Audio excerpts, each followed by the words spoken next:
CBI வந்து ரொம்ப தன்னாய்வாக அந்த வரியை சொல்லியிருக்கும். அதாவது மக்கள் போராட்டங்களை உயர்த்தி பிடித்து கொண்டு நாடாளுமன்ற பாதையை மக்களுடைய நல்வாழ்வுக்காக பயன்படுத்துகிறது என்கிற போக்கில் இருந்த கட்சியானது 90களுக்கு பின்னாடி முழுசா தேர்தல் பாதையே என்று சரணாகதி ஆயிடுச்சு என்கிற ஒரு அவலம் நிலவுது. அது மாற்றியமைக்கப்படணும் அப்படின்னு சோசலிச முகாம் 1990 வரைக்கும் நீடிச்சது. கிட்டத்தட்ட ஒரு 73 ஆண்டுகள், ஒரு முக்கால் சகாப்தத்தை வந்து அது வந்து சாதிச்சுது. ஆனா சோவியத் வீழ்ந்த பிறகு அமெரிக்கா தான் உலகத்தினுடைய ஒரே பேரரசு அப்படின்னு சொன்ன அந்த முதலாளித்துவ முகாம் வெறும் 17 ஆண்டுகள்ல வந்து நொறுங்கி இன்னைக்கு வந்து வெறி பிடிச்சு போய் அப்போ பொருளாதார நெருக்கடி இருந்தா பாசிசம் வந்துடும் அப்படிங்கிறது முழு உண்மை இல்லை, பாதி. என்ன வேணும்? அந்த தீர்க்க முடியாத பொருளாதார நெருக்கடிக்கு அதை மடைமாற்றுகிற வகையில், மக்களை திசை திருப்புகிற வகையில் பாசிச கொள்கையுடைய அமைப்பு தேவை. இந்தியாவினுடைய பொருளாதார கொள்கை என்ன மாதிரி இருக்கணுங்கிறதுக்கு வந்து ஆர்எஸ்எஸ்க்கு ஒரு ஐடியா இருக்குது. ஆர்எஸ்எஸ் இங்க வந்து என்ன வகையான அதிகாரம் நிலவணுங்கிறது பற்றியான தொடர்ச்சியாக அவங்க இது பண்ணிட்டு இருக்காங்க. இந்த விஷயங்கள் பற்றி இன்னும் கூட நம்ம விரிவா பேசலாம். அப்படி செஞ்சதுல அமெரிக்காவினுடைய ஏகபோகத்துக்கு ஒத்துக்கொண்டு என்ன பண்ணப்பட்டுச்சுன்னா மோடியை பிரதமராக்கினாங்க. வடகிழக்கில் உள்ள சில மாநிலங்களில் இருக்கிற சில அரசியல் குழுக்கள் கிறிஸ்தவ நாடு என்ற பிரச்சாரத்தை பகிரங்கமாக மேற்கொண்டு மத சார்பற்ற கூட்டாட்சிக்கு எதிராக சமூக விரோதத்தை கிளப்புகின்றனர். மன்னிக்கணும் தோழர்களே, இந்த வார்த்தை வந்து ஆர்எஸ்எஸோட வார்த்தை மாதிரி நமக்கு தெரியல. நம்ம எல்லாம் பெரும்பாலும் சொல்லக்கூடிய ஸ்லோகன் என்னன்னு சொன்னா, உழுபவனுக்கே நில சொந்தம், உழைப்பவருக்கே அதிகாரம். கரெக்டா? நீங்க வந்து வடகிழக்கு மாநிலங்களில் போய் உழுவனுக்கே நிலம் சொந்தம்னு சொன்னா அவன் நம்ம வந்து பொடனில் அடிச்சு வீட்டுக்கு அனுப்பிடுவான். அவன் நிலத்தை அவன் தான் வச்சிருக்கிறான்.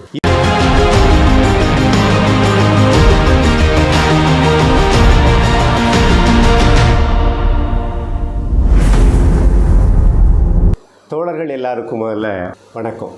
இன்னைக்கு நம்ம கட்சியினுடைய மையப்படுத்தப்பட்ட 25வது மாநாட்டுக்கான வரைவறிக்கையின் மீதான இந்த உரையில் அது முன் வச்சிருக்கக்கூடிய பாசிசத்தினுடைய பிரச்சனையை பற்றி பேசுகிறோம். அதில் இன்னைக்கு வந்து வரலாற்று சிறப்பு மிக்க நாள். தோழர் ஜூலியஸ் பூசிக் வந்து கொல்லப்பட்ட நாள், அவருடைய நினைவு நாள். 1942 கைது பண்ணி 3 ஆண்டு காலம் கொடுமைப்படுத்தி அவருக்கு வந்து அளிக்கப்பட்ட சித்திரவதைகளுக்கு காரணம் என்னன்னு சொன்னால், கட்சி தோழர்கள்லாம் எங்கே இருக்கிறாங்க, தலைமை எங்கே இருக்குது, எல்லாத்தையும் காட்டி கொடுக்கணும் அப்படிங்கிறது தான். கடைசி வரைக்கும் அந்த துரோக செயலை செய்யாமல் சாவை வந்து ஒரு மகிழ்ச்சியாக ஏற்றுக்கிட்ட மிக முக்கியமான தோழர். அவர் வந்து ஒரு உயில் ஒன்று சொல்லுவாங்க, கம்யூனிஸ்டுகளாகிய நாங்கள் மனிதர்களை நேசிக்கிறோம், வாழ்க்கையை மிகவும் நேசிக்கிறோம், அதில் வந்து லாப வெறிக்காக மனித தன்மையை இழக்கிறதோ அல்லது துரோகம் செய்கிறதோ எங்களுக்கு சற்றும் ஒவ்வாதது. நாங்கள் கம்யூனிஸ்டுகள் என்கிற வகையில் வந்து என்னுடைய உறவினரோ தாய் தகப்பன் மனைவி சகோதரர்கள் யாரும் என்னுடைய சாவை வந்து பெரிய துக்ககரமாக கொண்டாட வேண்டிய அவசியம் இல்லை. வாழ்வு எப்போது நிரந்தரமானது, அது நான் செத்த பிறகும் இருக்கும், இந்த சமூகம் வாழ்ந்து கொண்டு இருக்கும். அதனால் அவர்களுடைய வாழ்க்கைக்காக என்னுடைய வாழ்க்கையை அர்ப்பணித்தது போல நீங்களும் ஏதோ ஒரு வகையில் துணை செய்யணும் அப்படிங்கிறது தான். அது அவரே தான் தன்னுடைய உயில் அப்படின்னு சொல்லிக்கிறாப்ல. அப்படி ஒரு மகத்தான தோழருடைய நினைவு நாளில் நாம் வந்து இந்த விஷயத்தை பேச ஆரம்பிக்கிறோம். நான் வந்து இதை பேசணுங்கிறது உண்மையிலேயே தோழர்கள் கேட்டதை நான் ஒரு நல்ல ஒரு வாய்ப்பாக கருதிக்கிறேன். ஏன்னா இந்த அறிக்கை என்ன மாதிரி பல தோழர்களுக்கும் பல ஈர்ப்பை கொடுத்த அறிக்கை. இதுக்கு முன்னாடி கம்யூனிஸ்ட் கட்சி மார்க்சிஸ்ட் பார்ட்டியோட மாநாடு நடந்துச்சு, அதனுடைய வரையறுக்கை வந்திருந்தது, அதுக்கப்புறம் அது செழுமைப்படுத்தப்பட்டதும் வந்துருச்சு. இந்த அறிக்கையெல்லாம் ஒரு பெரிய விவாதத்தை ஏற்படுத்தணும் அப்படிங்கிறது தான் நம்மை போன்ற கம்யூனிஸ்டுடைய எதிர்பார்ப்பு. என்னன்னு சொன்னா, அறிக்கைங்கிறது மற்றவங்கள மாதிரி கட்சி தொண்டர்களை மயக்கிறதுக்கு, அவங்கள வசீகரிக்கிறதுக்கு, ஏமாத்துறதுக்கு செய்யறதில்ல கம்யூனிஸ்ட் கட்சியோட அறிக்கை. அது ஒவ்வொரு அறிக்கையுமே சமூகத்தின் வாழ்நிலையை பற்றி மக்களுக்கு விளக்கப்படுத்தி அதன் மீதான ஒரு தெளிவான பார்வையை ஏற்படுத்தி அவங்கள அடுத்த கட்டத்துக்கு என்ன செய்யணும் அப்படிங்கிறதுக்கான தயாரிக்கிறதுக்கான செயல். கம்யூனிஸ்டுகள் ஒன்று பேசுறாங்கன்னு சொன்னா உலகமே ஒத்து பார்க்கும். நம்ம தோழர்கள் கூட சமூகத்தில் நிலவக்கூடிய ஒவ்வொரு பிரச்சனைக்கும் கட்சிகள்ல இருந்து என்ன வருது அப்படின்னு எதிர்பார்ப்ப வச்சிருப்பாங்க. அந்த வகையில் இப்போ வந்திருக்கிற இந்த அறிக்கை வந்து மிகவும் முக்கியமானது. நான் வந்து அதில் பக்கம் 79 150வது பாயிண்ட்ல வந்து என்ன சொல்லியிருப்பாங்கன்னா, கம்யூனிஸ்ட் கட்சி மேலே ஒரு நீண்ட விமர்சனம் இருக்குது இல்லையா, அதுலேயும் சிபிஐ மேலே இருக்கக்கூடிய விமர்சனத்தை வந்து சிபிஐ வந்து ரொம்ப தன்னாய்வாக அந்த வரியை சொல்லியிருக்கும். அதாவது மக்கள் போராட்டங்களை உயர்த்தி பிடித்து கொண்டு நாடாளுமன்ற பாதையை மக்களுடைய நல்வாழ்வுக்காக பயன்படுத்துகிறது என்கிற போக்கில் இருந்த கட்சியானது 90களுக்கு பின்னாடி முழுசா தேர்தல் பாதையே என்று சரணாகதி ஆயிடுச்சு என்கிற ஒரு அவல நிலவுது. அது மாற்றி அமைக்கப்படணும் அப்படிங்கிற விஷயத்தை வந்து அதில் தெரியப்படுத்தி இருக்குது. இது மாதிரியான ஒரு நம்பிக்கையை வந்து ஏற்படுத்தக்கூடிய ஒரு அறிக்கையை பற்றி பேசுறதுன்னு சொன்னால் அதை விட மிகுந்த மகிழ்ச்சி எதுவுமே இருக்க முடியாது. நமக்கு முன்னாடி என்ன இருக்குதுன்னு சொன்னால், இப்போ வந்து உலகம் முழுக்க பொருளாதார மந்தம். கிட்டத்தட்ட 2007 கடைசியில் அமெரிக்காவில் அந்த பொருளாதார மந்தம் வந்து வெளிப்படுகிறது. எப்படி வெளிப்பட்டுச்சுன்னா, 2007 இறுதியில் அமெரிக்காவில் ஒரு பெரிய பங்கு சந்தை வீழ்ச்சி நடக்குது. அந்த வீழ்ச்சியை ஒட்டி அடுத்தடுத்து பெரிய பெரிய வங்கிகள்லாம் திவால் ஆகுது. அந்த போக்கு அமெரிக்காவில் தொடங்கினதனுடைய வெளிப்பாடாக 2008 என்ன நடக்குதுன்னு சொன்னா, உலகம் பூரா பொருளாதார மந்தம். அந்த உலக பொருளாதார மந்தம் அன்னைக்கு தொடங்கினது இன்னைக்கு வரைக்கும் மீளவே இல்லை. நான் இதுல வந்து என்ன சொல்ல வரேன்னா, மிக முக்கியமான விஷயம், அமெரிக்க ஒற்றை சர்வாதிகாரம் அல்லது வந்து அமெரிக்கா தான் உலகத்தினுடைய ஒரு முனை பேரரசு இப்படிலாம் சொல்லிக்கிறாங்கல்ல, அந்த பேரரசு வெறும் 17 ஆண்டுகள் கூட தாக்கு பிடிக்க முடியல. 1917 சோவியத் ரஷ்யா உருவானதுக்கு பிறகு அது என்ன ஆயிடுச்சுன்னு சொன்னா, அடுத்தடுத்து புரட்சிகர முகாம்கள் விரிவடைய தொடங்கிடுச்சு. முதல்ல ரஷ்யா, சீனா, வியட்நாம், கியூபா அப்படிங்கிற வகையில் ரஷ்யாவே கிட்டத்தட்ட 100க்கும் மேற்பட்ட தேசிய இனங்களை கொண்டது. நாடுன்னு சொல்ல, நாடுகள்ங்கிற எண்ணிக்கை வரும்போது 19 என்னவோ வருது. ஆனா அங்க இருந்த சின்ன சின்ன தேசிய இனங்கள் உட்பட பார்த்தா 100க்கும் மேற்பட்ட தேசிய இனங்களை கொண்டது. உலகத்துல சரிபாதி சோசலிச முகாமாக இருந்த காலகட்டம். அதுல ஸ்டாலினுக்கு பின்னாடி அங்க வந்த பிரச்சனைகள் எல்லாம் பற்றி நம்ம பெருசா இதுல விவாதிக்க வேண்டிய அவசியம் இல்லை. சரியோ தப்போ, சோசலிச முகாம் 1990 வரைக்கும் நீடிச்சது. கிட்டத்தட்ட ஒரு 73 ஆண்டுகள், ஒரு முக்கால் சகாப்தத்தை வந்து அது வந்து சாதிச்சுது. ஆனா சோவியத் வீழ்ந்த பிறகு அமெரிக்கா தான் உலகத்தினுடைய ஒரே பேரரசு அப்படின்னு சொன்னா, அந்த முதலாளித்துவ முகாம் வெறும் 17 ஆண்டுகள்ல வந்து நொறுங்கி இன்னைக்கு வந்து வெறி பிடிச்சு போய் அலைஞ்சிட்டு இருக்குது. இந்த காலகட்டம் கம்யூனிஸ்டுகளுடைய காலகட்டம் அப்படின்னு உங்களை மாதிரி நானும் உறுதியா நம்புறேன். இந்த போக்கில் தான் இது நமக்கான காலகட்டமா இருக்கும்போது நம்ம எப்படி அதில் செயல்படுறதுன்னு போது, நமக்கு ஒரு படை தளபதியாக இருக்கிறது கட்சி தானே. அந்த கட்சியாக தான் நம்ம என்ன பார்க்கிறோம்னு சொன்னா, சிபிஐ கம்யூனிஸ்ட் கட்சியை பார்க்கிறோம். அப்படி பார்க்கும்போது கட்சிக்குள்ளார அது என்ன முன்னேற்றமான அடி எடுத்து வைக்குது அப்படின்னு ஒவ்வொரு வாட்டியும் ஆவலா எதிர்பார்க்கும் போது இந்த அறிக்கை என்ன பண்ணுதுன்னு சொன்னா, நாம வெறும் தேர்தல் பாதைக்கானவர்கள் மட்டும் அல்ல அப்படிங்கறத தெளிவுபடுத்துறது தான் ரொம்ப முக்கியமான அம்சம். இந்த இடத்துல இருந்து தான் நான் வந்து அது இந்த மாநாட்டில் மிக முக்கியமாக வச்சிருக்கக்கூடிய விஷயங்களே என்ன வச்சிருக்குதுன்னா, பாசிசம் ரொம்ப மோசமான நிலைமையில இருக்குது.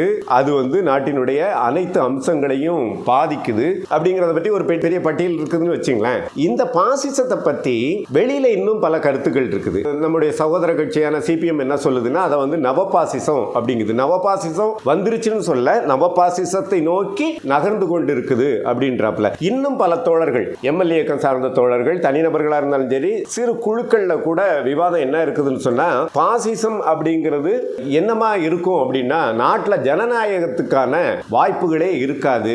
இங்க வந்து அப்படி இல்லை, நாடாளுமன்ற சட்டமன்றங்கள்லாம் இயங்குது, ஜனநாயகத்துக்கான வாய்ப்புகள்லாம் இருக்குது. இதை வந்து நம்ம பாசிசம்னு வரையறுக்க முடியாது. ஆனால் பாசிசத்தை நோக்கி போயிட்டு இருக்குது அப்படின்னு தான் வந்து அவங்க சொல்றாங்க. அப்ப பாசிசம்னு சொல்லக்கூடியவங்க என்ன சொல்றாங்க, பாசிசம் இல்லைன்னு சொல்றவங்க என்ன சொல்றாங்க, அல்லது நவபாசிசம் வரப்போகுதுன்னு சொல்றவங்க என்ன சொல்றாங்கன்னா, அதுதான் வந்து தோழர்களே நான் முக்கியமாக உங்களுக்கு சுட்டி காட்டக்கூடிய விஷயம். நாம இப்ப இந்த அறிக்கையில சொல்லி இருக்கிறோம் இல்லையா, இங்கே இருக்கக்கூடிய பாசிசமானது ஜனநாயகத்தின் தூண்களாக இருக்கக்கூடிய அரசு நிர்வாகங்கள், அது நீதித்துறை, நிர்வாகத்துறை, தேர்தல் ஆணையம், ஐடி, இடி, இது மாதிரியான எல்லா விஷயங்களையுமே தன்னகப்படுத்தி கொண்டு நாட்டினுடைய ஜனநாயக கூறுகளை அழிச்சிட்டு வருது. இஸ்லாமியர்கள், தலித் மக்கள், சிறுபான்மையினர் மீது வந்து கொடூரமான தாக்குதலை ஏவுது. பழங்குடி மக்களுடைய வாழ்வியல் மீது வந்து ஒரு இந்துத்துவ பண்பாட்டு தாக்குதலை வந்து நிகழ்த்துது இப்படின்னு சொல்லக்கூடிய அம்சங்களை முழுக்க அது நவபாசிசம்னு சொல்றவங்களாக இருந்தாலும் சரி அல்லது வந்து பாசிசம் இன்னும் முழுமை அடையலைன்னு சொல்றவங்களாக இருந்தாலும் சரி எல்லாருமே ஒத்துக்கிறாங்க. அப்ப அவங்க ஒத்துக்கிட்ட விஷயத்தான் நம்ம கட்சியும் வெளிப்படுத்துது அப்படிங்கிற பட்சத்தில். ஆனா சிபிஐ என்ன சொல்லுதுன்னா இல்ல இது பாசிச காலகட்டம் நிலவுது, இதுக்கு எதிரான ஒரு போராட்டத்தை வந்து நம்ம தொடங்கணும், பாசிசத்தை ஒழிச்சு கட்டுறதுக்கான வகையில் இடதுசாரி ஒற்றுமை வந்து ரொம்ப முக்கியம் அப்படிலாம் வந்து அறைகூவல் விடுக்குது. ஏன் நாம வந்து பாசிசம் நிலவுது நடந்துட்டு இருக்குது அப்படின்னு சொல்றோம். நம்முடைய சகோதர கட்சி இன்னும் வந்து அது ஒரு நவபாசிசத்தை நோக்கி நகர்ந்துட்டு இருக்குது, முழுசா வரல அப்படின்னு சொல்லுது. எம்எல் இயக்கத்தில் இருக்கக்கூடிய தோழர்கள் மாதிரியானவங்க எல்லாம் வந்து இன்னும் வந்து ஜனநாயக கூறுகள் இருக்கிறதுனால இதை பாசிச இதுன்னு வரையறுத்த முடியாது அப்படின்னு ஏன் சொல்றாங்க? ஒரே நிலைமைகளை அங்கீகரிக்கிறவங்களுக்கு இடையில என்ன வேறுபாடு இருக்குது அப்படிங்கிறது தான் நாம தெரிஞ்சுக்க வேண்டிய விஷயம். சரி, இந்த கூறுகளுக்குள்ளார நம்ம போறதுக்கு முன்னாடி முதல்ல ஒரு விஷயத்துல நாம வந்து தெளிவடைஞ்சிடலாம். என்னன்னு சொன்னா, பாசிசம் என்பது தீர்க்க முடியாத பொருளாதார நெருக்கடியின் விளைவாக வர்றது அப்படிங்கிறது பாசிசத்தை பற்றி நிறைய படித்தவங்க எல்லா தோழர்களுக்கும் கம்யூனிசத்தை புரிஞ்சுக்கிட்டவங்களுக்கு எல்லாருக்குமே தெரிஞ்ச விஷயம்தான். அப்போ மூல காரணம் பொருளாதார நெருக்கடி. ஆனால் அதுக்கு சற்றும் குறைவில்லாத இன்னொரு தேவை இருக்குது. பொருளாதார நெருக்கடி வரக்கூடிய எல்லா இடத்துலையுமே பாசிசம் வந்துடுறதில்லை. இப்போ இலங்கையில் வந்து பொருளாதார நெருக்கடி வந்துச்சு, அங்கே பாசிசம் வரல, வேற பிரச்சனைகள் அங்கே. அதே மாதிரி பங்களாதேஷாக இருந்தாலும் சரி, உலகத்தில் நீங்கள் வந்து பொருளாதார நெருக்கடி வரக்கூடிய இடத்துல எல்லாமே அப்படி வரல. அங்கே ஒரு நெருக்கடி வருது, ஏற்கனவே இருக்கக்கூடிய சர்வாதிகார ஆட்சிகள் வீழ்த்தப்படுது, அதுக்கு பின்னாடி வந்து சமரசவாதிகள் வந்து அதிகாரத்துக்கு வர்றாங்க. இதெல்லாம் ஒரு கட்டம். அப்போ பொருளாதார நெருக்கடி இருந்தா பாசிசம் வந்துடும் அப்படிங்கிறது முழு உண்மை இல்லை, பாதி. என்ன வேணும்? அந்த தீர்க்க முடியாத பொருளாதார நெருக்கடிக்கு அதை மடைமாற்றுகிற வகையில், மக்களை திசை திருப்புகிற வகையில் பாசிச கொள்கையுடைய அமைப்பு தேவைப்படுது. அதுதான் மிக முக்கியமானது. அந்த அமைப்பு இத்தாலியில் இருந்துச்சு, ஜெர்மனில் உருவாக்கப்பட்டுச்சு, இந்தியாவில் நெடுங்காலமாக இருந்துட்டு இருக்குது. அதுக்கு பேர் தான் ஆர்எஸ்எஸ் அப்படிங்கிறது. இந்த ஆர்எஸ்எஸோட விஷயத்தை நம்ம வந்து அது எப்படி வந்து பாசிச கூறுகளை கொண்டதாக இருக்குது அப்படிங்கிறது எல்லாத்தையும் நம்ம அப்புறம் நேரத்தை பொறுத்து விரிவாக பேசலாம் எல்லாத்தையுமே. ஆனால் நான் இதுக்குள்ளார ஒரு சின்ன செய்தி மட்டும் உங்களுக்கு சொல்லிட்டு போகணும்னு நினைக்கிறேன். நமக்கு தெரிஞ்ச ஒரு ஆர்எஸ்எஸ் நண்பர் இருக்கிறாப்புல, கம்யூனிஸ்ட் கூட நண்பர்கள் ஆர்எஸ்எஸ்ல இருந்து இருக்கிறது அதிசயம் தானே. அவர்களோட விவாதிச்சுட்டு இருக்கும்போது அவங்கள்ட்ட சொல்ல, உங்களுக்கு என்ன வந்து அகண்ட பாரதம் தானே உங்கள் கொள்கை அப்படின்னு சொல்லும்போது அவர் ரொம்ப இளக்காரமாக சிரிச்சாப்புல. அது எப்படி தொடர முடியும்? அகண்ட பாரதம்னு சொன்னா ஆப்கானிஸ்தானுடைய ஒரு பகுதி வரைக்கும் வரணும், பங்களாதேஷ் வரணும், பாகிஸ்தான் வரணும். அதெல்லாம் இன்னொரு மதத்தினுடைய தீவிர தன்மையில இருந்துட்டு இருக்கும்போது அந்த மதவாதத்தை இந்து மதவாதத்தால் எப்படி சரி செய்ய முடியும்? ஒருவேளை உங்களை மாதிரியான கம்யூனிஸ்டுகள்லாம் உலகம் முழுக்க ஏதாவது மாற்றங்களை ஏற்படுத்தும் போது, மதவாதங்கள் மட்டுப்படுத்தப்படும் போது அதுக்குள்ளார வரக்கூடிய ஒன்று கலப்புகள்லாம் வேற. ஆனா நாங்க வந்து அகண்ட பாரதத்தை உருவாக்குறோம் அப்படின்னு சொல்றதெல்லாம் நீங்க நம்புறதுக்கு இல்ல, அது வந்து எங்க அணிகளை, கீழே இருக்கக்கூடிய மக்களை ஏமாத்துறதுக்கான ஒரு வாய்ச்சவடால் அப்படின்னு சொன்னாப்ல. உண்மையிலேயே நமக்கு அது தெரிஞ்சிருந்தாலும் கூட அவர் வாயால கேட்கும்போது மிக மகிழ்ச்சியா இருந்தது. என்னை பொறுத்த வரைக்கும் ஒரு விஷயம் இருக்குது தோழர், நீங்க ஆர்எஸ்எஸ் அல்லது பிஜேபி அது சார்ந்த எந்த இயக்கங்களாக இருந்தாலும் கூட அவங்களுடைய வெளிப்படுத்தக்கூடிய விஷயங்கள்ல இருந்து மட்டுமே முழு உண்மையை தேட முடியாது, தேடக்கூடாது. அது அறிவார்ந்த செயலாக இருக்காது அப்படிங்கிறத நான் உறுதியா நம்புறேன். ஏன்னு சொன்னா அது எப்பவுமே ஹிடன் அஜெண்டா வச்சுட்டு இருக்கக்கூடிய ஒரு அமைப்பு. அவங்களுக்கு வந்து தங்களுக்கு விசுவாசமான அணிகள் அல்லது கோர் கமிட்டியில மட்டுமே பேசுவதற்கான சில விஷயங்கள் வச்சிருப்பாங்க. அந்த விஷயங்களை அவங்களுக்குள்ளார அதை ஆவணப்பூர்வமாக இல்லாம வாய்மொழி வழியாக கடத்துறது, பயிற்றுவிக்கிறது, தொடர்ச்சி அளிக்கிறது அப்படிங்கிறது தான் அவங்களுடைய பண்பு. இது இப்ப இருந்து இல்லை. நீங்க ஆர்எஸ்எஸ் அடிப்படை சக்திகள் சொல்லக்கூடிய பிராமணர்கள், அவர்களுடைய ஆதிகாலம் அப்படிங்கிற வகையில் அவங்களுடைய மொழி, இலக்கியம், அந்த விஷயங்கள் எல்லாமே பார்த்தீங்கன்னா வாய் வழியாக தொடர்ந்து பேச்சு வழக்கில் அப்படி பாதுகாக்கப்பட்ட விஷயங்கள் தான் அதிகம். அதனால வந்து அதனுடைய மொழி உருவாக்கம், அது செழுமை அடைகிறது அப்படிங்கிறதெல்லாம் வந்து சரியா நடக்கல. இதெல்லாம் சின்ன சின்ன குறிப்புகள். நீங்க ஆழமாக ஒரு விஷயத்துக்குள்ளார போறதுக்கு எப்பவாவது பயன்படும் அப்படிங்கிற வகையில் நான் வந்து உங்களுக்கு இதை சொல்லிக்கிறேன். ரைட்டு. நாம நாம் இப்போ பாசிசம் உருவாகிறதுக்கு இங்கே வந்து ஆர்எஸ்எஸ் மாதிரியான ஒரு பாசிச கருத்தாளமிக்க இயக்கம் இருக்குது, ரைட்டு. அதில் அவங்கள பயன்படுத்திக்க வேண்டிய பொருளாதார தேவை என்ன வந்துச்சு அப்படிங்கிறது தான் முக்கியமான காரணம். ஒன்று இல்லாமல் ரெண்டும் இல்லாமல் பாசிசம் நடைமுறைக்கு வர்றதுக்கு வாய்ப்பில்லை அப்படிங்கிற என்னுடைய கருத்திலிருந்து தான் நான் இந்த விளக்கத்தை சொல்கிறேன். தோழர்கள் பின்னாடி விவாதிக்கும் போது அதை திரும்பவும் விளக்கப்படுத்துறதுக்கோ அல்லது உங்களுடைய கருத்திலிருந்து நான் தெளிவு பெறுறதுக்கோ வாய்ப்புகளை உருவாக்கிக்கிறேன். அப்போ இங்கே தேவை என்ன வந்துச்சுன்னு சொன்னால், உலகத்தில் பொருளாதார நெருக்கடி 2007 இருந்து தொடங்கி இன்னைக்கு வரைக்கும் நீடிக்கிறதுல உலக நாடுகள் அமெரிக்கா வரைக்கும் இன்னைக்கு பயங்கர பிரச்சனைக்குள்ளார இருக்குது. அது வந்து உலக நாடுகள்லேயே அதிகமாக கடன் வாங்கிய நாடாக அமெரிக்கா இருக்குது. உலகத்தில் அதிகமாக வட்டி செலுத்தக்கூடிய நாடாக அது இருக்குது. ஆகையால பொருளாதார நெருக்கடி அதிகமாகி உள்நாட்டுக்குள்ளார சொத்துடைய வர்க்கங்களும் சேர்ந்து செய்யக்கூடிய கலகத்தின் விளைவாகத்தான் வெளியிலிருந்து உற்பத்தியை பண்றது அப்படிங்கிறதுக்கு மாற்றா எதை தின்னா பித்தம் தெளியும் அப்படிங்கிற வகையில் வந்து எல்லாத்தையும் உள்நாட்டு உற்பத்தியாக மாற்றுறதும், இன்னொரு வகையில் வந்து மற்ற நாடுகளை எல்லாம் மிரட்டி தனக்கு பணியை வைக்கிறதன் மூலமாக லாபத்தை அடைகிறதும் அப்படிங்கிற இடத்துக்கு எல்லாம் போகுது. ஐரோப்பிய நாடுகள் கூட கடுமையான பொருளாதார நெருக்கடிக்குள்ளார தான் இருக்குது. அதாவது வளர்ந்த நாடுகள் எல்லாம் சொல்லக்கூடியவங்க எல்லாமே நெருக்கடிக்குள்ளார தான் இருக்கிறாங்க. ஆனால் இந்தியா அது மாதிரியான பொருளாதார நெருக்கடியில் சிக்கலை, அதாவது நிலகுலையக்கூடிய வகையில் அப்படி சிக்கலை அப்படின்றாங்க.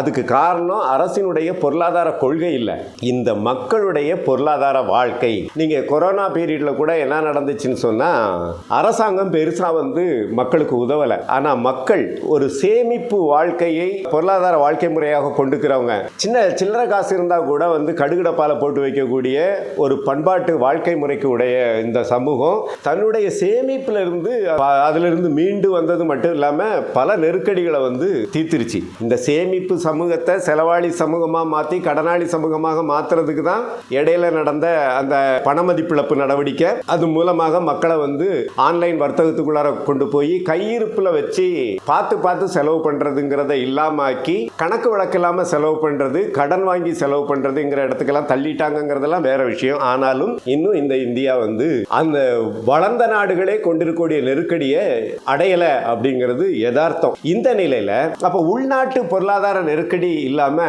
வேற என்ன நெருக்கடி அப்படின்னு சொன்னா, நான் வந்து இதெல்லாம் வந்து நம்ம எல்லாரும் சேர்ந்து ஆய்வு பண்றதுக்கான வகையில தான் சில முன்வைப்புகளை வைக்கிறேன். இந்திய சொத்துடைய வர்க்கம் இருக்குதுல்ல, இது வந்து ஒரு மோசமான சொத்துடைய வர்க்கம். அதுலயும் முதலாளிகள் உண்டு. இந்த இந்திய முதலாளிகள் எப்படி உருவானாங்கன்னு சொன்னா, பிரிட்டிஷ் மூலதனத்தோட இணைஞ்ச வகையில உருவானாங்க. அவங்க இணைப்புல சேர்ந்து தான் இங்க மில்கள் வந்துச்சு, சின்ன சின்ன தொழில்கள் வந்துச்சு, போக்குவரத்து வந்துச்சு. இப்படியான விஷயங்கள்லாம் நடந்துட்டு இருக்கும்போது முதல் உலக போர் வந்த உடனே அது முதல்ல அடி வாங்கினது பிரிட்டிஷ் சாம்ராஜ்யம் தான் பெரிய அடி வாங்கிச்சு. அதனால வந்து உலகம் முழுக்க தன்னுடைய ஆதிக்கத்தின் கீழ் வச்சிருந்ததை இனிமேல் அப்படி தொடர முடியாது அப்படிங்கிற நிலைமை பிரிட்டிஷுக்கு வந்துச்சு. இன்னொரு பக்கத்துல ஜெர்மன் ஜப்பான் மாதிரியான நாடுகள்லாம் வளர்ந்து வந்துட்டு இருந்துச்சு. முதலாளித்துவத்திலேயே போட்டி முதலாளித்துவ வளர்ந்த நாடுகள்லாம் உருவாகிட்டு இருந்த காலகட்டம் இது.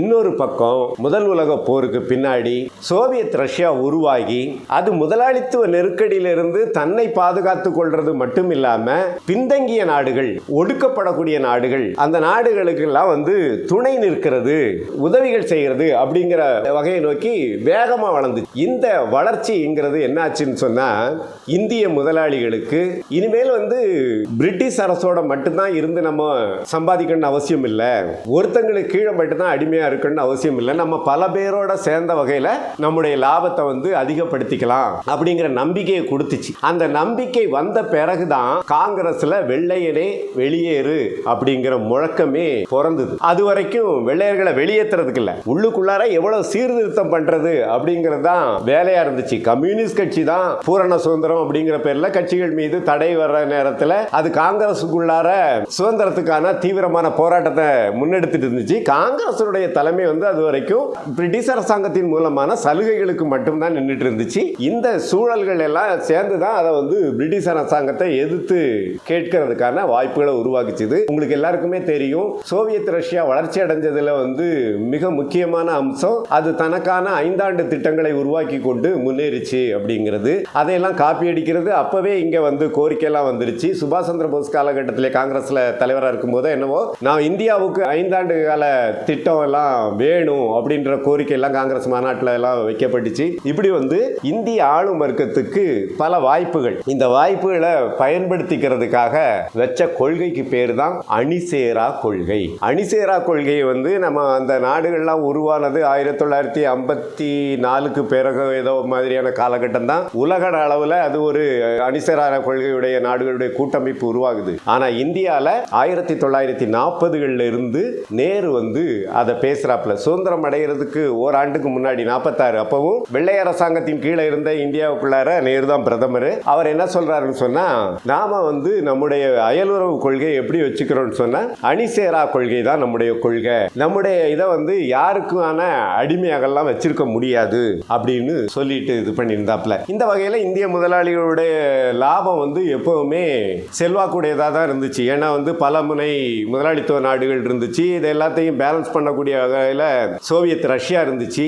இது இருக்கிற வரைக்கும் இந்தியாவினுடைய நடை வந்து ராஜபாட்டையில், மக்களுடைய வாழ்க்கையில் முதலாளிகளுடைய இது வந்து ராஜபாட்டையில் போயிட்டு இருந்தது. ரஷ்யா வீழ்ந்த உடனே அமெரிக்கா ஒற்றை முகாமாக மாறின பிறகு இந்தியா மீது நிர்பந்தம். அப்படிலாம் வந்து நீ நினைச்ச மாதிரிலாம் பேரம் பேசிட்டுலாம் இருக்க முடியாது, என் கீழே நீ எவ்வளவு தூரம் அடிமையா இருக்கிற அப்படிங்கறதெல்லாம் தான் உருவாச்சுது. அது உங்களுக்கு நல்லா தெரியும்.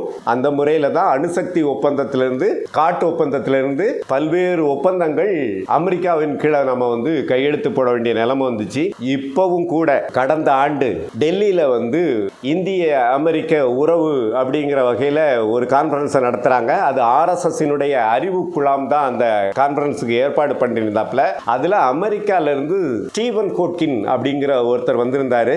அவரை வந்து பொருளாதார அறிஞர், அரசியல் ஆலோசகர் அப்படிலாம் சொல்றாங்க. உண்மையில் அவர் யாருன்னு சொன்னா அங்க அமெரிக்க உளவுத்துறையினுடைய முக்கியமான வழிகாட்டி, CIAவோட ஆளு. அவர் தான் அவருக்கு இருக்கக்கூடிய முக்கியத்துவம். CIAன்னு சொன்னா நீங்க வந்து இங்க இருக்கக்கூடிய நம்ம உளவுத்துறை மாதிரி அவங்கள குறைத்தெல்லாம் மதிப்பிட வேண்டாம். அவங்கள பொறுத்த வரைக்கும் அந்த நாட்டினுடைய அரசியல் பொருளாதார கொள்கை எல்லாமே வந்து எப்படி இருக்கணும், ராணுவ கொள்கைகள் வரைக்கும் எப்படி இருக்கணுங்கிறத தீர்மானிக்கிறதுல அந்த உளவுத்துறையுடைய பங்கு முக்கியம். வெளிநாடுகளில் ஆட்சிகளை கவிழ்க்கிறது, பொருளாதார அடிமைத்தனத்தை உருவாக்குறது. எல்லாரும் வந்து ஒரு பொருளாதார அடியாளின் ஒப்புதல் வாக்குமூலம் படிச்சிருக்கிறதுனால அந்த விஷயங்கள்லாம் உங்களுக்கு தெரிஞ்சிருக்கும். நான் ரொம்ப எல்லாம் சொல்ல வேண்டியதில்லை. ஆனா ஸ்டீவன் கோட்கிங் இங்க வந்து என்ன சொல்லிட்டு போனார்னா, இந்தியா ஒரு சுதந்திரமான நாடு, அதுக்குன்னு தனிப்பட்ட பொருளாதார கொள்கைகள்லாம் இருக்கலாம். அது தன்னுடைய நலன்ல இருந்து ரஷ்யாவோடையோ சீனாவோடையோ தன்னுடைய நட்பை வந்து வச்சுக்கலாம். ஆனா அதை அமெரிக்கா எப்படி பார்க்கும் அப்படின்னு சொன்னா, அது அமெரிக்காவுக்கு எதிரான நடவடிக்கைகளாக தான் பார்க்கும். அமெரிக்கா அப்படி பார்க்கறதுனாலயே நீங்க மாத்திக்கலாம் ஒன்றும் அவசியம் இல்லை.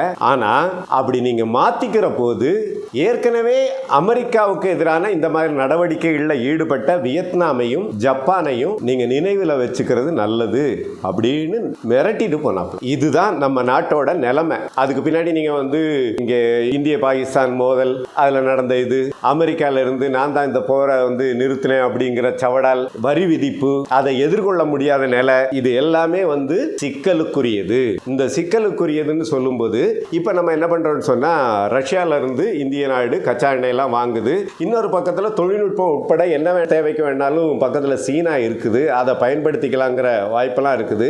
ஆனா இன்னைக்கு ஆட்சி அதிகாரத்தில் இருக்கக்கூடிய RSS, BJP அவர்களுடைய அறிவாளி வட்டத்துக்கு இந்த உறவு இனிப்பானது அல்ல.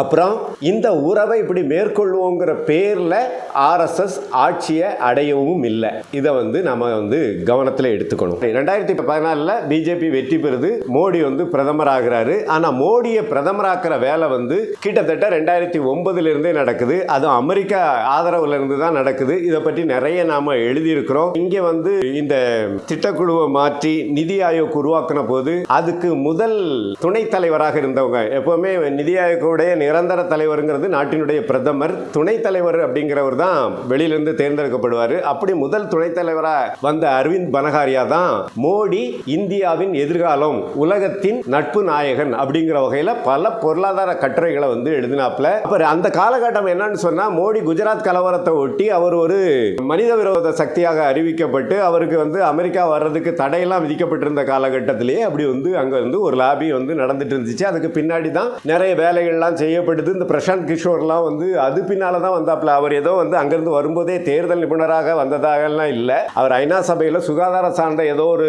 வேலைக்குள்ளார இருந்தாப்புல. ஆனால் வந்து அங்கிருந்து அமெரிக்க பின்புலத்திலான அந்த மோடியை பிம்பமாக மாற்றக்கூடிய வேலையில் பிரசாந்த் கிஷோர் அங்கே அனுப்பி வைக்கிறாங்க. பிரசாந்த் கிஷோர் மோடி கூடவே தங்கி பண்ணி கொடுத்த வேலை என்னன்னு சொன்னா, மோடி எப்படி நடக்கணும், எப்படி உட்காரணும், என்ன மாதிரி ட்ரெஸ் பண்ணணும், என்ன ஆங்கிள் நின்னா கேமரா வந்து கவர் பண்ணும், இது மாதிரியான விஷயங்களை தான் செஞ்சு கொடுத்தாப்புல. இதெல்லாம் தான் அவரை வந்து ஒரு பெரிய பிம்பமா மாத்துறது. இதெல்லாம் எதுக்கு பண்ணப்பட்டுச்சுன்னு சொன்னா, அமெரிக்கா இந்த வேலையை செய்வதற்கு ஆர்எஸ்எஸ் பின்புலத்திலான அறிவாளி வட்டம் உட்கார்ந்து வேலை பார்த்துச்சு. ஆர்எஸ்எஸ் உடைய அறிவாளி வட்டம் வந்து இவ்வளவு தூரம் எல்லாம் செய்யுமா அப்படின்னு கேட்டா, நீங்க குருமூர்த்தி ஒரு நிழல் அதிகாரம் அப்படிங்கிற சுஜாதா சிவராமன் அவங்களுடைய புத்தகத்தை படிக்கணும். ராஜீவ்காந்தியோட கொலை வரைக்குமாக வந்து சர்வதேச அளவில் வந்து என்ன மாதிரி ஆர்எஸ்எஸ் ஆட்கள் வேலை செஞ்சாங்கிறதெல்லாம் பார்க்கணும். இந்தியாவினுடைய பொருளாதார கொள்கை என்ன மாதிரி இருக்கணுங்கிறதுக்கு வந்து ஆர்எஸ்எஸ்க்கு ஒரு ஐடியா இருக்குது. ஆர்எஸ்எஸ் இங்க வந்து என்ன வகையான அதிகாரம் நிலவணுங்கிறது பற்றியான தொடர்ச்சியாக அவங்க இது பண்ணிட்டு இருக்காங்க. இந்த விஷயங்கள் பற்றி இன்னும் கூட நம்ம விரிவாக பேசலாம். அப்படி செஞ்சதுல அமெரிக்காவினுடைய ஏகபோகத்துக்கு ஒத்துக்கொண்டு என்ன பண்ணப்பட்டுச்சுன்னா, மோடியை பிரதமர் ஆக்கினாப்ல. அதுக்கு முன்னாடி பிஜேபி வரலையான்னு கேட்டால் வாஜ்பாய் காலத்திலே 2-3 முறை வந்தாப்ல. ஆனால் வந்து என்ன ஆகலைன்னா, அது உலக முதலாளிகளுக்கோ இங்கிருக்கிறவங்களுக்கு கூட வந்து பெரிய நம்பிக்கை அளிக்கல. ஏன் அப்படின்னு சொன்னா, 1990க்கு பிறகு வந்து இந்திய சந்தையை திறந்து விடுறது, உலகமயமாக்கலை வந்து தீவிரமாக நடைமுறைப்படுத்துறது அப்படிங்கிறதுல உலகமயமாக்கலுக்கு பின்னால இருந்து வந்த மன்மோகன் சிங் கூட நடைமுறைப்படுத்தினது உலக ஏகாதிபத்தியங்களும் இந்தியாவில் இருக்கக்கூடிய கார்பரேட்டுகளுக்கும் போதுமானதாக இல்லை. அப்புறம் தான் காங்கிரஸ் தோற்கடிக்கப்படுது, பிஜேபி வர்றாப்ல. இந்தியாவினுடைய பொது சொத்துக்களை எல்லாம் விற்கிறதுக்காக வாஜ்பாய் காலத்தில் தான் வந்து ஒரு அமைச்சரே போடுறாங்க, அருண் ஷோரி எல்லாம் இருக்கிறாப்ல. அது கூட போதுமானதாக இல்லை. இந்தியாவில் வாய்ப்புகள் நிறைய இருக்குது. அப்படிங்கிற பட்சத்தில் தான் என்ன வாய்ப்புகள் அப்படிங்கிறதுக்கு ஒரு கட்டம் வரலாம். இந்த வாய்ப்புகளை எல்லாம் வந்து அடையணும்னு சொன்னா, இந்தியாவில் ஒரு மூர்க்கமான அதிகாரியை ஒருத்தர் நிறுவப்படணும், ஒருத்தரை வந்து ஆட்சிக்கு கொண்டு வரணும் அப்படிங்கிறது தான் உலக நாடுகள்லாம் எதிர்பார்த்த விஷயம். இந்த உலக நாடுகள் எதிர்பார்த்ததை மோடி 2002 குஜராத்தில் நிரூபிச்சு காட்டினாப்ல. ஒரு பேரழிவை அங்க ஏற்படுத்தின போதும் அதை வந்து யாரும் தட்டி கேட்க முடியாதபடி எல்லா சூழ்ச்சி வலைகளையும் பின்னி, யாராவது முயற்சி எடுக்கிறவங்களை எல்லாம் போட்டு தள்ளி ஒரு பெரிய சர்வாதிகாரத்தை நிரூபிச்சு காட்டினதில் தான் மோடி முன்னிறுத்தப்பட்டார். மோடி அங்க இருந்த சீனியாரிட்டி எல்லாம் தாண்டி மோடியை பிரதமர் வேட்பாளராக நிறுத்துறதுக்காக நாங்க படாத பாடுபட்டோங்கிறதெல்லாம் வந்து பிரசாந்த் கிஷோர் மாதிரியான ஆட்களே ஓப்பனா சொன்ன விஷயம் என்கிற தன்மையோட இதை வந்து நம்ம பார்க்கணும். இப்படி பார்த்தாதான் இங்கே என்ன பொருளாதார தேவையிலிருந்து இந்த பாசிசத்தை நடைமுறைப்படுத்தக்கூடிய அளவில் வந்து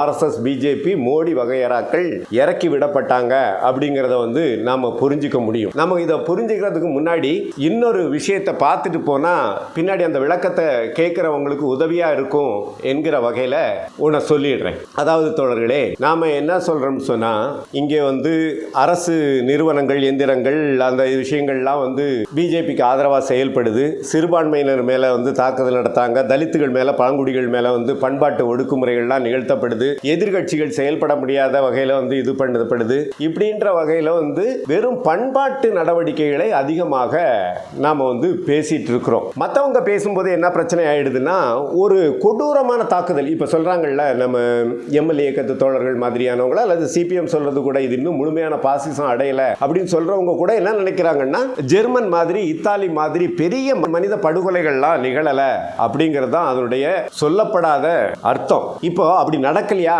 அப்படின்னு கேட்டா, நான் என்ன சொல்ல வர்றேன்னா, குஜராத்தில் 2002 வந்து ஒரு கலவரம் நடந்துச்சுல, அந்த கலவரத்தில் எவ்வளவு பெரிய பேரழிவுகள் நிகழ்த்தப்பட்டது. உலக நாடுகள் முழுக்க 3000க்கும் மேற்பட்ட இஸ்லாமியர்கள் வந்து படுகொலை செய்யப்பட்டாங்க.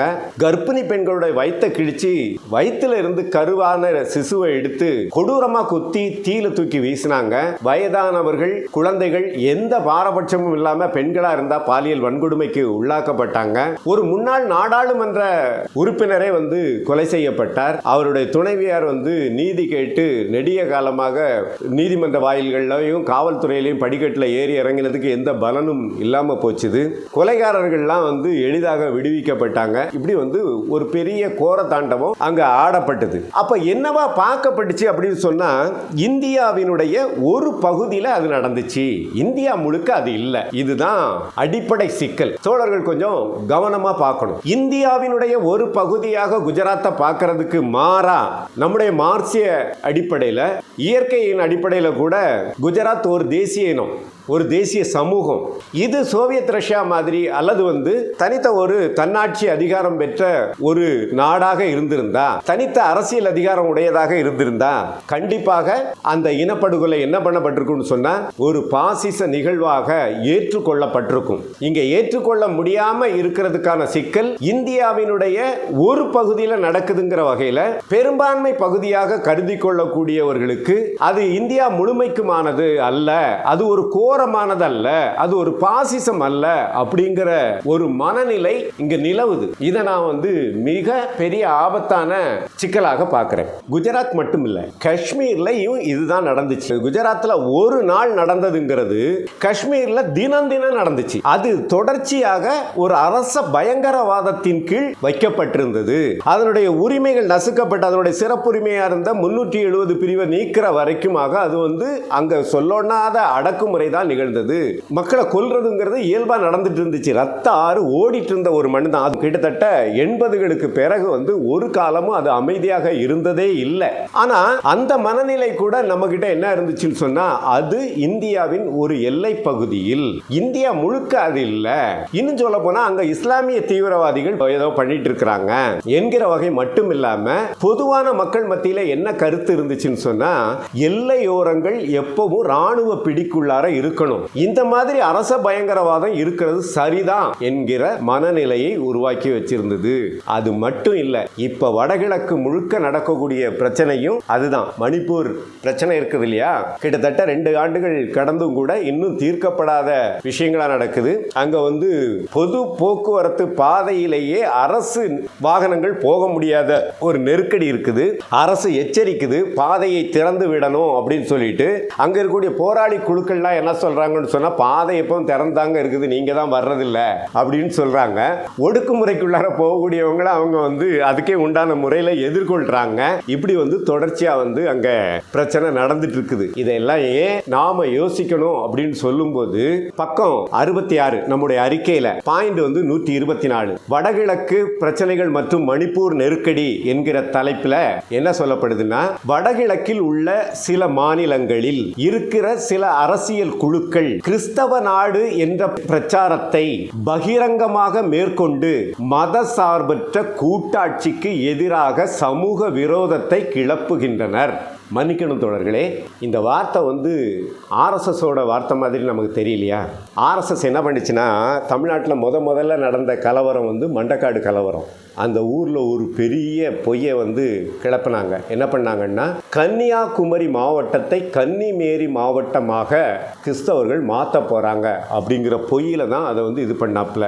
இப்போ மணிப்பூரில் நடந்துட்டு இருக்கிறது கிறிஸ்தவர்களுக்கும் கிறிஸ்தவர்கள் அல்லாதவர்களுக்குமான பிரச்சனையா அப்படிங்கிறத தான் நான் உங்களை கேட்டுக்கிற விஷயம். தோழர்களே, இதெல்லாம் தெரிஞ்சுக்கணும்னு சொன்னால் நமக்கு ஒரு அடிப்படை விஷயம் தெரியணும். நாம் இதை ஏன் அப்படி சொல்கிறோம்னு சொன்னால், இவங்க இப்படி பிரச்சனையை கிளப்பிக்கிட்டு நாம அதை எப்படி எதிர்கொள்றது அப்படின்னு சொல்லும்போது, நம்ம வரைவறிக்கையிலே என்ன சொல்லுதுன்னு சொன்னால், நாம மதசார்பற்ற கூட்டாட்சிக்காக அந்த மக்கள்கிட்ட போராடணும், இயக்கங்களை கட்டி அமைக்கணும் அப்படிங்கிற தீர்வையும் அந்த அறிக்கையில் சொல்றாப்ல. உண்மையிலேயே நாட்டில் நடக்கிறது பண்பாட்டு பிரச்சனையா அப்படிங்கிறத பார்க்கணும். இந்தியா ஒரு மதசார்பற்ற அல்லது ஏற்கனவே சொல்லுவோம்ல, வேற்றுமையில் ஒற்றுமை தான் இந்தியா அப்படிங்கிற வகையில் பல மொழி, பல மதம், பல சாதிகள் என்ன இருந்தாலும் கூட இது அந்த வேற்றுமைகள் எல்லாம் அப்பால வச்சுக்கிட்டு ஒற்றுமை நல்லிணக்கம் தான் இந்தியாவுடைய அடிப்படை பண்பு அப்படின்னு சொல்றது சுத்தமான அரசியல் மோசடி தோழர்களே.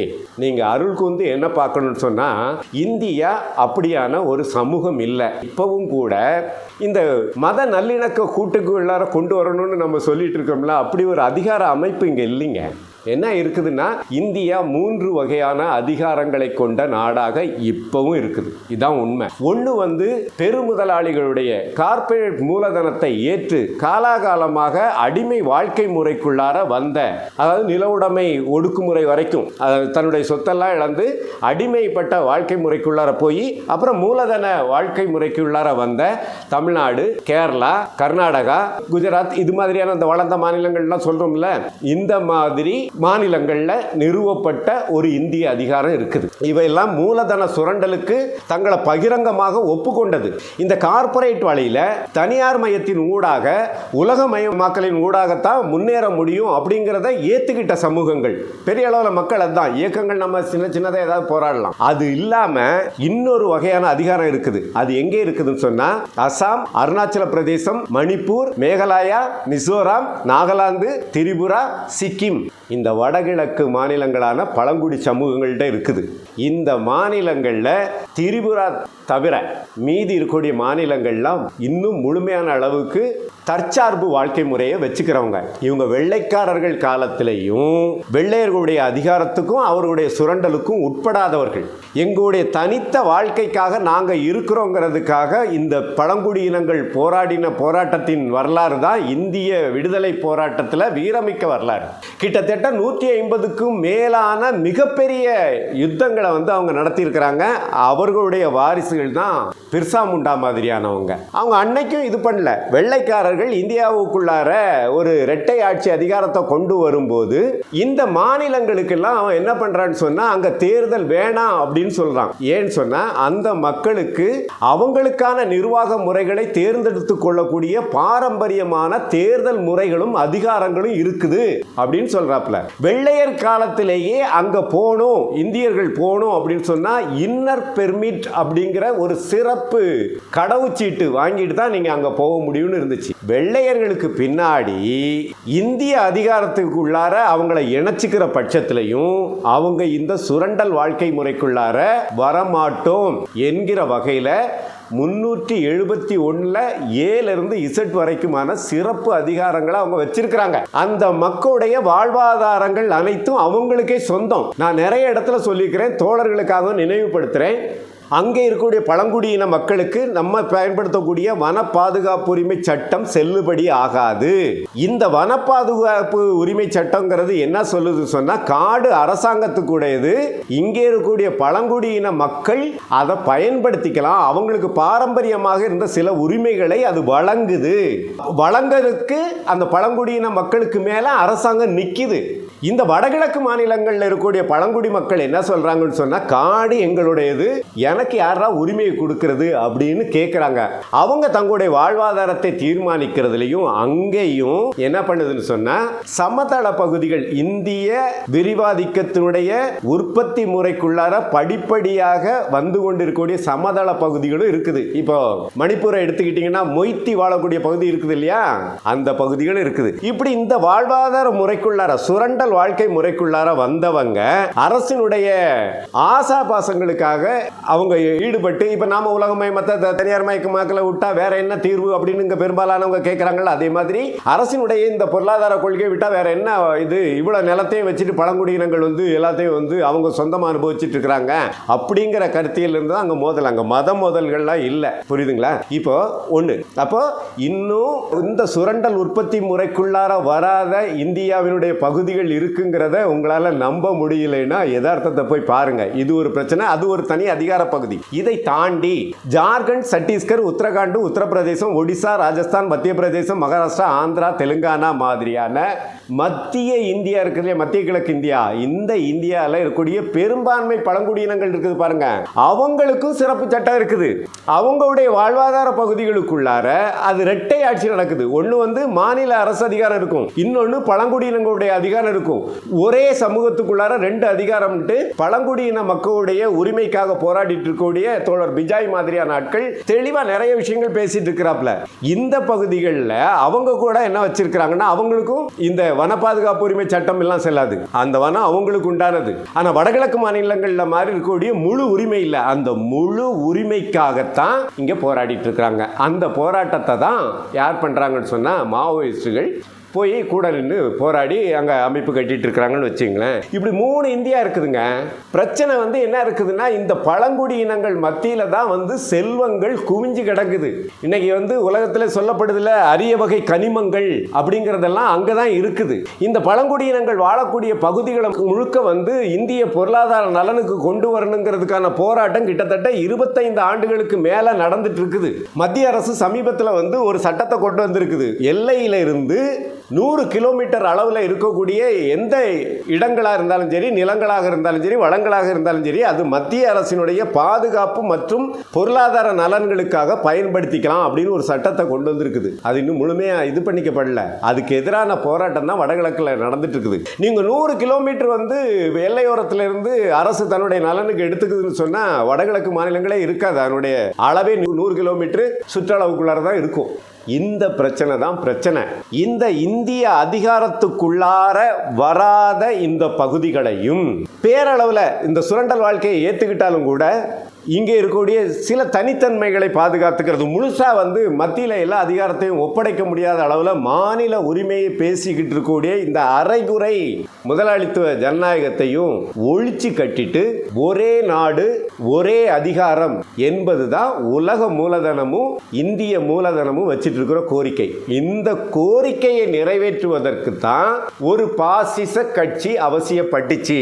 மாறாக அவங்க இங்கே இருக்கக்கூடிய சிறுபான்மையினருடைய மதத்தை அழிச்சு அவங்களுடைய பண்பாட்டு வாழ்க்கையை அழிச்சு என்ன அதில் அரசியல் லாபம்? இவன் இப்படி தன்னுடைய தனிப்பட்ட நலனுக்காக ஒரு பண்பாட்டு இதுக்காக மூலதன சக்திகள்லாம் உலக அளவில் இருந்தும் உள்நாட்டு அளவில் இருந்தும் வாரி இறைச்சி செலவு செஞ்சுட்டு இருப்பாங்களா என்ன? நாம் பொருளாதார கொள்கையை விட்டுட்டு இது ஒரு பண்பாட்டு ஒடுக்குமுறை என்கிற வகையில் அந்த பாசிச எதிர்ப்பு நடவடிக்கைகள் பற்றி அறிக்கை பேசுது. அது மிகவும் சிக்கலானது, கொஞ்சம் இல்லை, மிகவும் சிக்கலானது. ஏன்னா பாசிச அபாயத்தை சொல்லுது, பொருளாதார காரணிகளை புரிஞ்சிக்காமலே சொல்லுது, பொருளாதார காரணிகளை தவறாக சொல்லுது, ஆனால் பாசிசம் இருக்குதுன்னு சொல்லுது. இந்த பாசிசத்தை ஒழிக்கிறதுக்காக இடதுசாரி ஒற்றுமையை கட்டியமைக்கணும், ஒரு இடதுசாரி அணியை அமைக்கணும், அது மூலமாக பாசிசத்தை ஒழிச்சு கட்டணும் அப்படின்லாம் நம்ம சொல்கிறோம். அப்போ இது என்ன பிரச்சனையிலிருந்து இது இருக்குது அப்படிங்கிற அடிப்படையை முன்வைக்காம மக்களை அணிதிரட்ட முடியாது, இடதுசாரி ஒற்றுமை கருத்தியலையும் நிறுவ முடியாது அப்படிங்கிறது தான் யதார்த்தம் என்கிற வகையில் பாசிசத்தினுடைய ஒரு ஆபத்தை எவ்வளவு தூரம் இந்த அறிக்கை சொல்லியிருக்குதோ, அதனுடைய ஒரு அம்சமான பண்பாட்டு விஷயங்களை எவ்வளவு தூரம் சொல்லியிருக்குதோ, இந்த பண்பாட்டு நடவடிக்கைகளுக்கு பின்புலமாக இருக்கக்கூடிய பொருளாதார நலனை பற்றி பேசலை, தவறாகவும் பேசுகிறோம். இந்தியாவை பற்றியான இந்த தவறான மதிப்பீடு தான் பாசிசம் பற்றியான தெளிவை ஏற்படுத்துறது மட்டும் இல்லை, மக்களை அணிதிரட்ட முடியாததும் காரணம். இந்தியா இந்த மாதிரி வெவ்வேறு அதிகார நிலைமைகளை கொண்ட நாடு. அந்த மக்கள் அந்த உரிமைகளை அடைவதற்கான அதிகாரம் உடையவங்க. அவங்ககிட்ட இருந்து உரிமையை பறிக்கிறதுங்கிறது தவறு.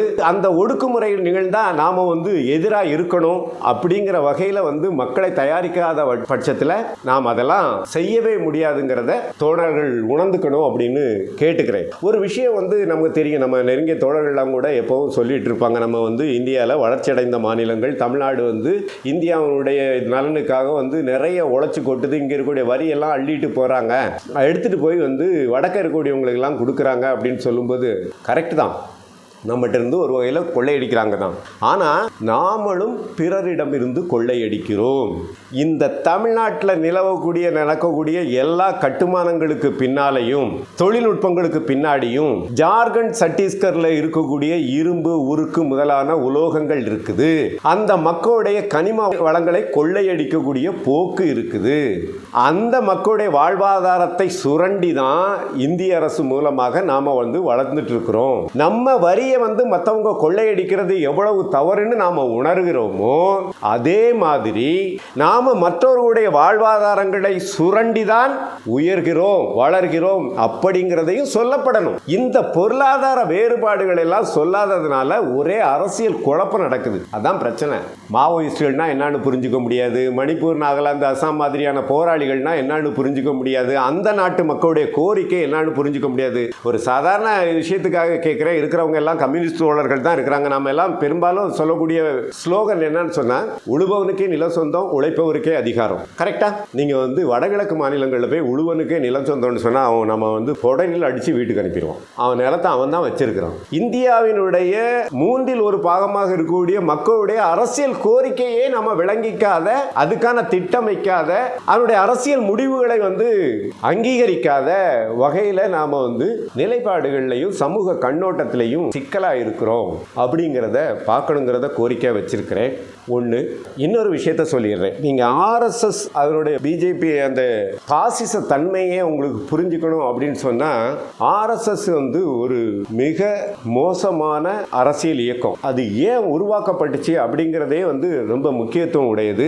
அதாவது அதுக்கு முன்னாடி வரைக்கும் இந்தியாவினுடைய அதிகாரத்தில் பெரும்பாலும் நில உடைமை அதிகாரம் நிலவப்பட்ட இடத்துல எல்லாமே இந்த நாட்டில் ஒரு சிறு பிரிவினர் தங்களை உயர் அதிகார வர்க்கமாக எப்பவுமே தகவமைச்சிட்டு வந்தாங்க. அவங்கள நாம பிராமணர்கள்னு சொல்றோம். அந்த சமூகத்தினுடைய வரலாற்று வளர்ச்சி போக்கே எப்படி இருக்குதுன்னு சொன்னா, உடல் உழைப்பு அல்லாத அதிகாரத்தில் தங்களை தகவமைத்துக் கொள்ளுதல் அப்படிங்கிறது முக்கியமான அம்சம். அதை பத்தி பேசணும்னு சொன்னா, அவங்க ஆரியர்கள் இங்க வர்றது, அதுக்கு பிறகு வர்ணங்கள் பிளவுபடுறது, அதுல பார்ப்பனர்களுடைய வரலாற்று பாத்திரம், அவங்க நிலையான மக்கள் சமூகமா மாறின பிறகு அரசு அமைச்சுக்கிட்டது. அந்த அரசு அடுத்த கட்டத்துக்கு நகர முடியாத நெருக்கடியில் இருந்தபோது அலெக்சாண்டர் படையெடுப்பு, அதனால சிதறிய தன்மை, அதுக்கு பிறகு முழுக்க அவங்க தங்களை அதிகார வர்க்கமாக அமைத்துக் கொள்வதற்கான அரசியல் வியூகங்களை வகுப்பது அப்படிங்கிற விஷயத்தை பற்றி வாய்ப்பு இருந்தால் நான் ஒரு நாள் முழுக்க இதை பற்றி பேசுகிறேன். அப்படி ஒன்று நிகழ்ந்ததனுடைய விளைவில் தான் என்ன பண்ணப்படுதுன்னு சொன்னால்,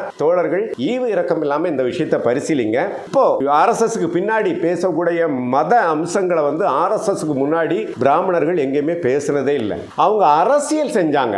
சமூக உற்பத்தி முறையில் மக்களை என்ன மாதிரி பிரிவுபடுத்தி வச்சிங்கன்னா உழைப்பை எவ்வளவு தூரம் சுரண்ட முடியும் அப்படிங்கிற விஷயத்தை தான் பேசினாங்க. நீங்கள் எங்கேயாவது போய் சமணத்தை ஒழிக்கிறேன், சைவத்தை ஒழிக்கிறேன், அதை ஒழிக்கிறேன், இதை ஒழிக்கிறேன்னு ஏதாவது குழுக்கள் வேலை செஞ்சாங்களான்னு பார்த்தா அதெல்லாம் அவங்களுடைய பிரதான வேலை இல்லை. அவங்க மன்னர்களுக்கு உதவியாக இருந்து அரசு அதிகாரத்தை முன்னெடுத்துட்டு போறது எப்படி, அந்த சமூகத்தில் உழைப்புக்கேற்ற வகையில் சமூக பிரிவினைகளை உருவாக்குறது எப்படி, இந்த ரெண்டையும் உருவாக்குறதுக்கு வழிவகைகளை ஏற்படுத்தி கொடுக்கறதன் மூலமாக தங்களை முதல் குடிமக்களாக உருவாக்கிக்கிறது எப்படி அப்படின்னு அவங்க வர்றாங்க. இதை விரிவாக பேசக்கூடிய விஷயம் நிறைய பேசுனதுன்னா, ஆனால் ஒரு தீக்கா ஸ்டைலில் நான் இதெல்லாம் பேசலை. அதுக்கு வரலாற்று பொருளாதார காரணங்கள் நிறைய இருக்குது. இந்த போக்கு இந்திய சுதந்திர போராட்ட காலகட்டத்தில் தடை ஏற்படுது. வெள்ளைக்காரர்கள் வந்தபோது கூட அவங்க தங்களுடைய நிலைமையை தகவம் வச்சுக்கிறாங்க. ஜெர்மன் கூட இந்தியாவை கைப்பற்றிடும் அப்படின்னு சொல்லும்போது ஜெர்மன் மொழி கற்றுக்கிறதுக்கு ஆவலாக இருக்கிறாங்க. ஆனால் இந்த போக்கெல்லாம் அவங்களுக்கு என்ன பண்ணப்படுதுன்னு சொன்னால், இனி இந்திய சமூகம் இப்படி இருக்காது, இதுக்குள்ளார மாற்றங்கள் வருது, இங்கே கல்விக்கும் அரசு வேலைகளுக்கும் அப்படிங்கிற வகையில் ஒரு தேவை ஏற்படுது. அதாவது முதலாளித்துவம் கொண்டு வரக்கூடிய கல்வி முறையின் ஊடாகவும் அதில் மேன்மை பெறுறது மூலமாகவும் அதிகாரத்தின் முதல்நிலை சக்திகளாக மாற வேண்டிய தேவை இருக்குதுங்கிற ஒரு நிர்பந்தம் வருது அவங்களுக்கு. அப்போதான் அவங்க வெளிநாடுகள் போகிறது, கடல் தாண்டி படிக்கிறது, இப்படியான விஷயங்கள் எல்லாம் தளர்வு ஏற்படுத்துகிறாங்க. ரைட்டு. இந்த விஷயம் போயிட்டு இருக்கும்போது இந்தியாவுக்குள்ளார என்ன ஆகுதுன்னு சொன்னால், சுதந்திர போராட்டத்தில் சமூகத்தை நிலைக்குலைய வைக்கக்கூடிய இன்னொரு சக்தியும் போராட்டத்தை நடத்துது. காங்கிரஸ் போராட்டம் நடத்திட்டு இருக்கிற வரைக்கும் அவங்களுக்கு எந்த பிரச்சனையுமே இல்லைங்க தோழர்களே. கம்யூனிஸ்டுகள் இங்கே வரும்போது தான் அது என்ன பிரச்சனை ஆகுதுன்னா, கம்யூனிஸ்டுகள் தலைமையில் இந்தியா விடுதலை அடைஞ்சதுன்னா, நம்ம பூரண சுதந்திரம்னு பேசுகிறோம்ல, அனைத்து வகை ஒடுக்குமுறையிலிருந்து விடுதலை அப்படிங்கிறது. கம்யூனிஸ்டுகள் அதிகாரத்தை கைப்பற்றினா சமூக ஏற்றத்தாழ்வுகள் அனைத்தும் ஒழிக்கப்படும் என்கிற வகையில் பிராமணர்கள் இதுவரைக்கும் கையாண்டிட்டு இருக்கக்கூடிய மேலாதிக்கம், அந்த விஷயம் கேள்விக்குறியல்லாத அது இல்லாமலே போயிடும் அப்படிங்கிற இடத்துக்கு வர்றாங்க. இந்த விஷயம் நடக்கக்கூடாது அப்படிங்கிறதுக்கு தான் அவங்க என்ன பண்ணுறாங்கன்னு சொன்னால், ஆர்எஸ்எஸ்ஐ ஒரு அரசியல் நடவடிக்கைகளுக்கான வகையில் இது பண்றாங்க. சுதந்திர போராட்டத்தில் இறங்கி போராடுறதுக்கு இல்லை. ஏன் அதை சொல்றேன்னு கொஞ்சம் யோசிச்சுங்க.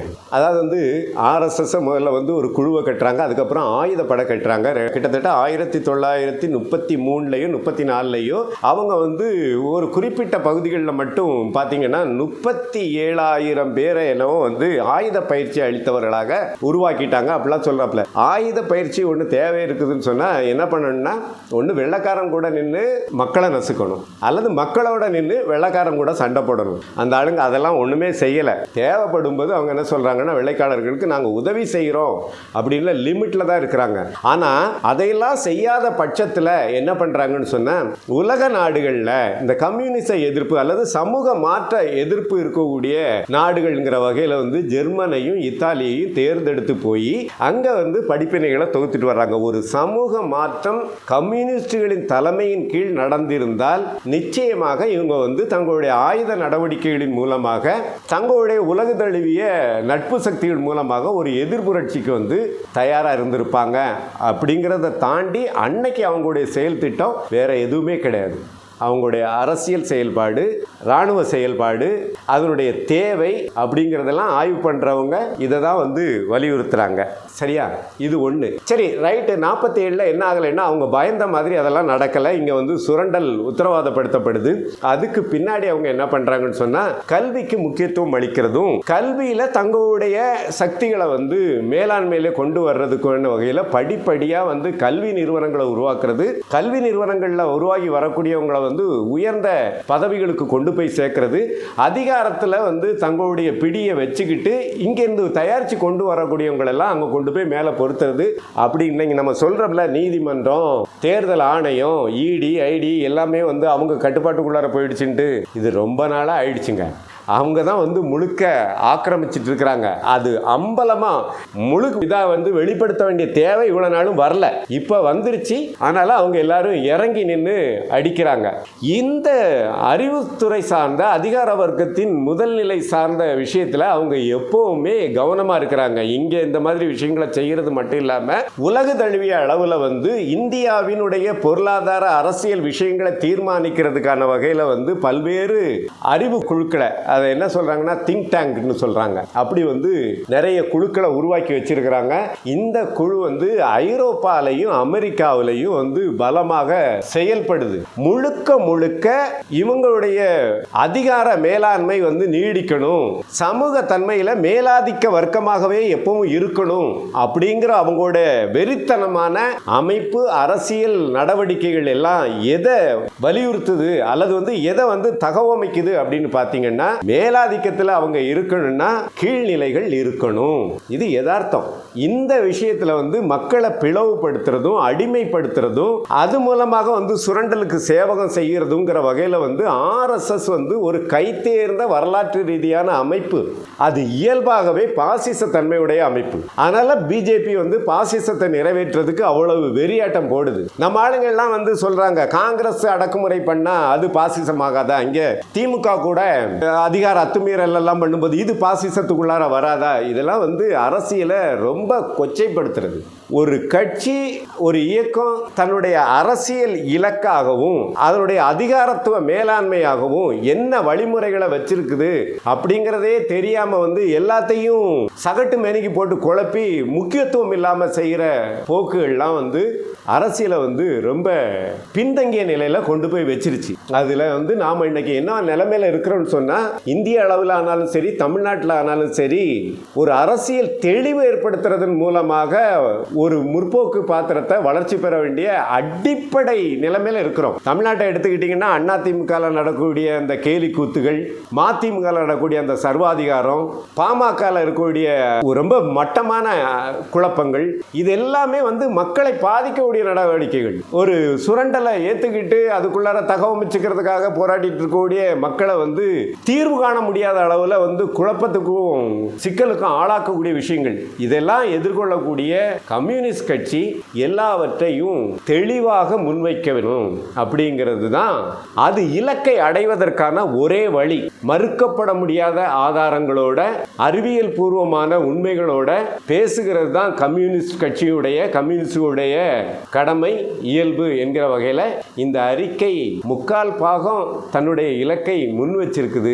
ஆனால் பாசிசங்கிற பேரில் அதனுடைய பொருளாதார தன்மையை கணக்கில் எடுத்துக்காததும், வட மாநிலங்களில் நடக்கக்கூடிய பிரச்சனையை, அதனுடைய அதிகாரம், அதனுடைய தற்சார்பு முறை, இதெல்லாம் கணக்கில் எடுக்காம இந்திய ஒற்றை அதிகாரத்தோட பார்க்கறதுனால இருக்கக்கூடிய குழப்பம், இதெல்லாம் எங்க கொண்டு போய் நிறுத்துதுன்னு சொன்னா, அறிக்கை மிக முக்கியமானதாக ஒன்று சொல்லுது. இங்க ஜனநாயகத்தெல்லாம் அழிக்கிறதன் மூலமாக ஒரே நாடு ஒரே தேர்தல் அப்படின்னு போறாங்க அப்படின்னு சொல்லுது. ஒரே நாடு ஒரே தேர்தல் இல்லை, ஒரே தேர்தல் அது கூட வர்றதுக்கு வாய்ப்பு இருக்குதுன்னு வச்சுங்க.